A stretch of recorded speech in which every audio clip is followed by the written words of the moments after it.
Bonjour à tous, aujourd'hui je vous montre comment remplacer ce manchon d'air et surtout par quoi le remplacer. On le sait tous sur nos Ford Probe et nos Mazda MX-6, cette pièce, c'est une pièce d'usure, très fragile et généralement elle est souvent cassée. La voiture a 250 000 km, alors évidemment il commence à être en très mauvais état. C'est pour ça que j'ai acheté un manchon comme ça en silicone sous conseil de quelqu'un du forum. Donc je vous mettrai la référence dans la description. Mais en gros on est en entrée 76 mm et on ressort en 57. Donc là on est plus gros que ici. Avec ça, il vous faudra un collier de serrage qui passe du côté plus gros, donc ici. Parce que d'origine sur la Ford Probe, on a déjà un collier à serrer par ici, qui correspond à celui-ci. Et ensuite, il vous faudra du coup un cutter, parce qu'on va devoir tailler un tout petit peu ça, parce qu'il est trop grand. Il vous faudra un cliquet avec une douille de 10, une douille de 8, et ensuite une douille pour votre collier de serrage neuf. Donc là, c'est pas compliqué, on va démonter du coup les 3 écrous qui tiennent cette durite d'air. Maintenant, on passe sur du 8 mm pour défaire le collier. Donc là, on va pas sortir la durite. Donc là, maintenant, on n'a plus qu'à défaire le collier qui tient le manchon d'air à ce niveau-là. Il n'est pas compliqué à défaire, on peut même le défaire à la main. Parce que comme le manchon d'air, il est collé avec le temps, il faut le prendre comme ça et tourner sur lui-même pour décoller. Voilà. Parce qu'il est quand même sacrément collé.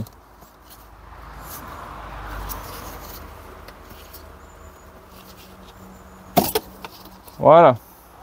Quand je vous dis que le mien était HS, alors je vais remettre ça comme il faut. Voilà. Il était coupé ici, il était coupé ici. Voilà, des deux côtés il était mort. Donc là tu vois, ça nous permet d'avoir une entrée comme ça et une sortie à peu près de la même taille. La sortie est vraiment de la même taille. L'entrée est un peu plus grosse, mais c'est pas vraiment le souci. Là, notre souci maintenant, ça va être la longueur. On peut voir qu'il est beaucoup trop long.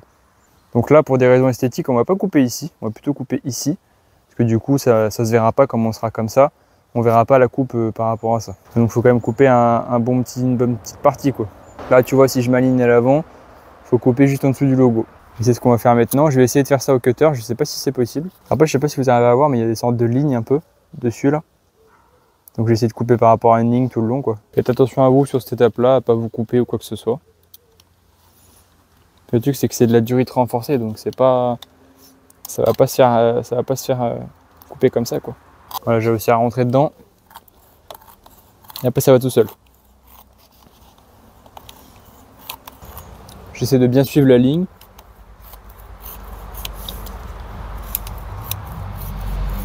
Merde. Là par contre j'ai fait de la crotte là. Là j'ai pas fait les choses bien là. À quel moment je me suis décalé? Ah, c'est à la fin. Moi qui voulais faire les choses proprement, bah ouais, bah là c'est vachement propre là. Bon, du coup c'est dégueulasse de ce côté-là, donc je voulais mettre le logo apparent, parce que c'est stylé quand même, mais du coup c'est pas grave, je le mettrai comme ça. Dans tous les cas c'est qu'un petit logo, mais c'est vrai que ça fait joli quand même. Après voilà, j'ai fait une bêtise, j'ai mal coupé, donc faites gaffe quand vous coupez, ça se coupe assez facilement, mais c'est facile aussi de faire une connerie. Mais bon, il y a une bestiole qui vient de se poser sur moi. Bref, donc là on va pouvoir passer le collier, et on va aussi piquer le collier de celui-ci, pour le mettre sur le nouveau.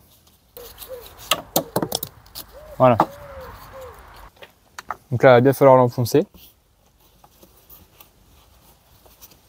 Quoique, ça force pas du tout pour le coup. Voilà. Là, je vais me serrer celui-ci en premier. Là, je vais venir remboîter la durite.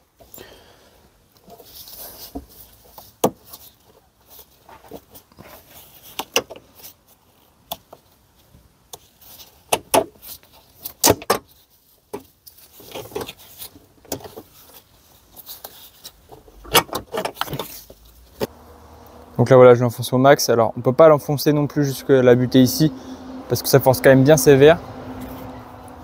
Maintenant on va serrer le collier, même s'il n'y a vraiment pas beaucoup besoin en soi. De toute façon, étant donné que ça rentre déjà forcé, pas besoin de s'embêter. Là on va juste remettre les 3 écrous de 10 et puis on sera... Bon, voilà, ce sera une petite réparation. Qui tient dans le temps en plus, donc ça c'est cool.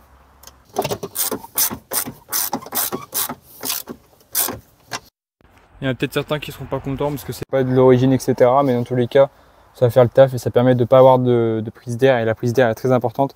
Ça peut créer des défauts au moteur, ça peut faire qu'il tourne mal, etc. Alors que là, avec ça, vous êtes tranquille, quoi.